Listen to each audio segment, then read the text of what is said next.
Clip number 324۔ اس clip میں آپ سورہ انعام کی آیت نمبر 148 سے 150 تک کی تلاوت، ترجمہ اور تفسیر قرآن صراط الجنان سماعت فرمائیں گے۔ بسم اللہ الرحمن الرحیم۔ ترجمہ: اللہ کے نام سے شروع جو نہایت مہربان رحمت والا ہے۔ سيقول الذين أشركوا لو شاء الله ما أشركنا ولا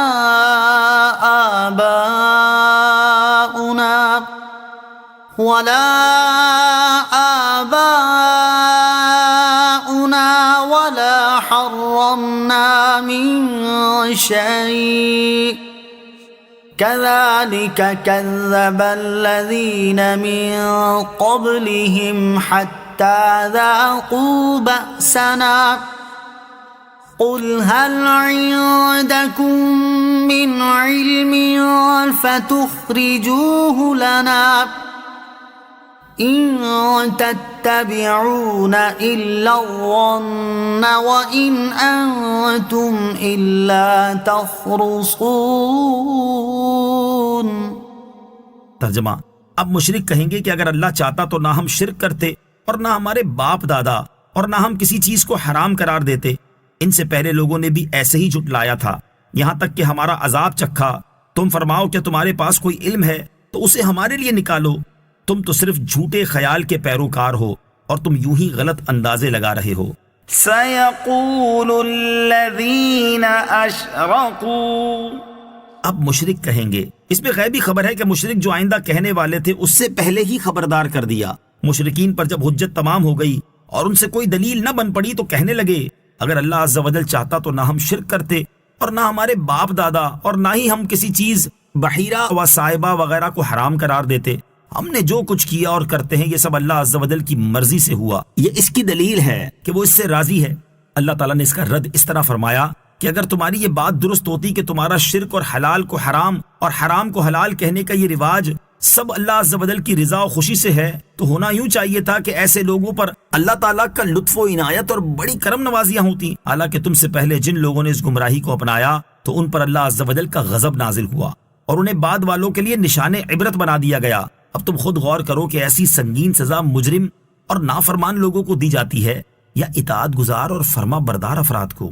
قل فللہ الحجة البالغة فلو شاء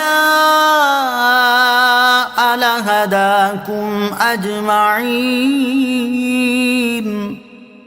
ترجمہ: تم فرماؤ تو کامل دلیل اللہ ہی کی ہے تو اگر وہ چاہتا تو تم سب کو ہدایت دے دیتا۔ قل فللہ الحجة البالغة، تم فرماؤ تو اللہ ہی کی حجت پوری ہے۔ اس آیت کا معنی یہ ہے کہ ایسی دلیل جو تمام تر شکوک و شبہات کو جڑ سے اکھاڑ دے وہ صرف اللہ تعالیٰ ہی کے پاس ہے۔ اس آیت میں تنبیہ ہے کہ اللہ عز و جل واحد ہے، اس نے رسولوں کو دلائل اور معجزات دے کر بھیجا اور ہر مکلف پر اپنے احکام کو لازم کیا اور ان کو مکلف کرنے کے لیے یہ کافی ہے کہ اللہ تعالیٰ نے ان کو کام کرنے یا نہ کرنے کا اختیار دیا ہے، یعنی انہیں با اختیار بنایا ہے۔ قل هلم شهداءكم الذين يشهدون أن الله حرم هذا فإن شهدوا فلا تشهد معهم ولا تتبع أهواء الذين كذبوا بآياتنا والذين لا يؤمنون بالآخرة وهم بربهم يعدلون۔ ترجمہ: تم فرماؤ اپنے وہ گواہ لے آؤ جو گواہی دیں گے کہ اللہ نے اس چیز کو حرام کیا ہے جسے تم حرام کہتے ہو۔ پھر اگر وہ گواہی دے بیٹھے تو اے سننے والے تو ان کے ساتھ گواہی نہ دینا اور ان لوگوں کی خواہشوں کے پیچھے نہ چلنا جو ہماری آیتوں کو جھٹلاتے ہیں اور جو آخرت پر ایمان نہیں لاتے اور وہ اپنے رب کے برابر ٹھہراتے ہیں۔ قل هلم شهداءكم، تم فرماؤ اپنے گواہ لے آؤ۔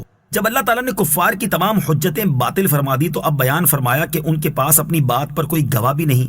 چنانچہ فرمایا اے محبوب صلی اللہ تعالیٰ علیہ وسلم آپ ان سے فرما دیجئے کہ اپنے وہ گواہ لے آؤ جو اس بات کی گواہی دیں کہ اللہ عز و جل نے اسے حرام کیا جسے تم اپنے لیے حرام قرار دیتے ہو اور کہتے ہو کہ اللہ تعالیٰ نے ہمیں اس کا حکم دیا ہے۔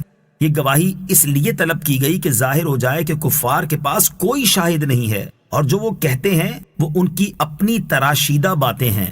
فَإِن شَهِدُوا، پھر اگر وہ گواہی دے بیٹھیں، یعنی مشرکین اگر اپنی جھوٹی بات پر کوئی گواہ لے ہی آئیں تو اے سننے والے تو ان کے ساتھ گواہی نہ دینا، ان لوگوں کی خواہشوں کے پیچھے نہ چلنا جو ہماری آیتوں کو جھٹلاتے ہیں اور جو آخرت پر ایمان نہیں لاتے اور وہ بتوں کو اپنے رب عز و جل کے برابر ٹھہراتے ہیں، یعنی بتوں کو معبود مانتے ہیں اور شرک میں گرفتار ہیں۔ اس میں تنبیہ ہے کہ اگر کوئی ایسی شہادت دے بھی دے تو وہ محض خواہش کی اتباع اور کذب و باطل